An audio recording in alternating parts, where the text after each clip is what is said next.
നമസ്കാരം, ഏവർക്കും info media കേരളത്തിലേക്ക് സ്വാഗതം. സാമൂഹ്യ സുരക്ഷാ പെൻഷൻ, ക്ഷേമനിധി പെൻഷൻ ഫെബ്രുവരി മാസത്തെ വിതരണം എപ്പോഴാണ് തുടങ്ങുന്നത്, ആർക്കൊക്കെ ലഭിക്കും, എങ്ങനെ ലഭിക്കും എന്ന് നമ്മൾക്ക് വിശദമായി നോക്കാം. സംസ്ഥാനത്ത് ഫെബ്രുവരി മാസത്തെ സാമൂഹ്യ സുരക്ഷാ പെൻഷനും ക്ഷേമനിധി പെൻഷനും ഫെബ്രുവരി 25 മുതൽ വിതരണം ആരംഭിക്കുന്നതായിട്ടാണ് അറിയിച്ചിട്ടുണ്ടായിരുന്നത്. ഈ വിവരം സംസ്ഥാന ധനമന്ത്രിയായിരുന്നു അറിയിച്ചിട്ടുണ്ടായിരുന്നത്. പെൻഷൻ വിതരണം നടത്താൻ 1050 കോടി രൂപ സർക്കാർ അത് അനുവദിച്ചിട്ടുമുണ്ട്. ഇത് വലിയൊരു തുക തന്നെയാണ്. ഇത് തന്നെ സർക്കാർ ഈ പദ്ധതിക്ക് നൽകുന്ന പ്രാധാന്യം കാണിക്കുന്നുമുണ്ട്. ഈ പദ്ധതിയുടെ ഏറ്റവും വലിയ പ്രത്യേകത എന്താണെന്നറിയാമോ? ഏകദേശം 62 ലക്ഷം ആളുകൾക്ക് ഈ പെൻഷൻ ലഭിക്കുന്നു എന്നതാണ്. ഇന്ന് ഫെബ്രുവരി 26 25 തുക ലഭിച്ച ശേഷം അവർ എല്ലാം വിശദമായി കണക്കുകൂട്ടലുകൾ ചെയ്ത് എല്ലാവർക്കും എത്തിക്കാനുള്ള തയ്യാറെടുപ്പിൽ കൂടിയാണ്. ഇത് ചെറിയൊരു സംഖ്യയല്ല. കേരളത്തിലെ ഒരു വലിയ വിഭാഗം ജനങ്ങൾ ഈ പദ്ധതിയിൽ ആശ്രയിച്ചവരാണ്. ഓരോ ഗുണഭോക്താവിനും 2000 വീതം ലഭിക്കും. ഇപ്പോൾ എല്ലാവരും ചോദിക്കുന്ന പ്രധാന ചോദ്യം, എനിക്ക് എങ്ങനെ പണം കിട്ടും? രണ്ട് രീതികളിലാണ് വിതരണം നടക്കുന്നത്. ഒന്ന് ബാങ്ക് അക്കൗണ്ട് വഴി. 26.62 ലക്ഷം പേർക്കാണ് നേരിട്ട് ബാങ്ക് അക്കൗണ്ടിലേക്ക് പണം എത്തുക.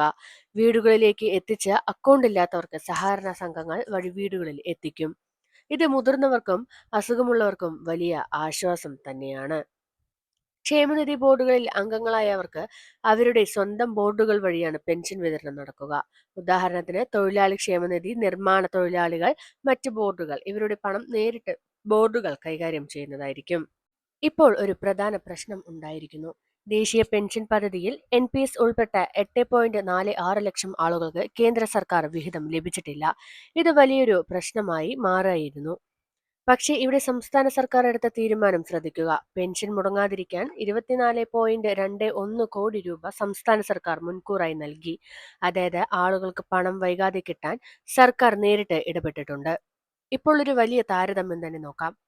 നിലവിലെ സർക്കാർ 49,433.83 കോടി രൂപ ഇതിനകം വിതരണം ചെയ്തു. ഒന്നാം പിണറായി സർക്കാർ 35,154 കോടി രൂപയും, എന്നാൽ 2011-16 കാലഘട്ടത്തിൽ 9,011 കോടി രൂപ മാത്രമായിരുന്നു. ഇത് വളരെ വലിയ വ്യത്യാസമാണ്. അതായത് പെൻഷൻ വിതരണം ഗണ്യമായി വർദ്ധിച്ചിരിക്കുകയാണ്. മുൻപ് സ്ഥിതി എന്തായിരുന്നു എന്ന് നോക്കുമ്പോൾ UDF കാലത്ത് 600 മാത്രമായിരുന്നു. ഇപ്പോൾ ഘട്ടം ഘട്ടമായി ഉയർത്തി 2000 രൂപയായി എന്നതാണ് നമ്മുടെ LDF സർക്കാർ ഇപ്പോൾ മുൻകൂറായി വെച്ചിരിക്കുന്നത്. ഇത് 3 മടങ്ങ് വർധനയാണെന്നും ഇതിലൂടെ മുതിർന്നവർക്ക് സഹായവും വിധവകൾക്ക് പിന്തുണയും ഭിന്നശേഷിക്കാർക്ക് ആശ്വാസവുമാണ് നൽകുന്നതെന്നും അവർ അറിയിക്കുന്നുണ്ട്. സർക്കാർ വ്യക്തമാക്കുന്നത് കുടിശ്ശികയില്ലാതെ എല്ലാ മാസവും കൃത്യമായി പെൻഷൻ നൽകും. ഇത് ഉറപ്പാണ്. സർക്കാർ പ്രതിജ്ഞാബദ്ധമാണെന്ന് പറയുന്നു. ഫെബ്രുവരി 25 മുതൽ വിതരണം ആരംഭിക്കും എന്ന് പറഞ്ഞിട്ടുണ്ട്. 2000 രൂപ വീതമാണ് 62 ലക്ഷം പേർക്ക് ബാങ്കും വീടുകളിലും വഴി എത്തുന്നത്. നിങ്ങൾ ഗുണഭോക്താവാണെങ്കിൽ ഫെബ്രുവരി 25 മുതൽ ശ്രദ്ധിക്കുക. എന്ന് വെച്ചാൽ ഇന്നലെ മുതൽ നിങ്ങൾ ശ്രദ്ധിക്കേണ്ടതാണ്. ഇന്നലെ നിങ്ങൾക്ക് പണം എത്തിയോ ഇല്ലയോ എന്ന് കൂടി നിങ്ങൾ അറിയിക്കുക. ഇനിയുള്ള ദിവസങ്ങളിൽ നിങ്ങൾ ഉപഭോക്താക്കളെ എല്ലാവരും ശ്രദ്ധയോടുകൂടി തന്നെ കാത്തിരിക്കുക. കാരണം എപ്പോൾ വേണമെങ്കിലും നിങ്ങളുടെ തുക നിങ്ങളുടെ പക്കൽ എത്താവുന്നതാണ്. ബാങ്ക് വഴിയും അതുപോലെ തന്നെ നേരിട്ടുമായിരിക്കും നിങ്ങളുടെ തുക എത്തുന്നത്. അതുകൊണ്ട് തന്നെ എല്ലാവരും ശ്രദ്ധയോടെ കാത്തിരിക്കുക. ഈ വീഡിയോ ഉപകാരപ്പെട്ടെങ്കിൽ ലൈക്ക് ചെയ്യാനും ഇത്തരത്തിലുള്ള സർക്കാർ അപ്ഡേറ്റുകൾക്കായി ചാനൽ സബ്സ്ക്രൈബ് ചെയ്യാനും മറക്കരുത്. അതുപോലെ തന്നെ നിങ്ങളുടെ വിലയേറിയ അഭിപ്രായങ്ങൾ നിങ്ങൾ കമന്റ് സെക്ഷനിൽ കമന്റ് ചെയ്യാനും മറക്കരുത്. ഇതുപോലെയുള്ള വീഡിയോസിനായി ചാനൽ സബ്സ്ക്രൈബ് ചെയ്യുക. നന്ദി, നമസ്കാരം.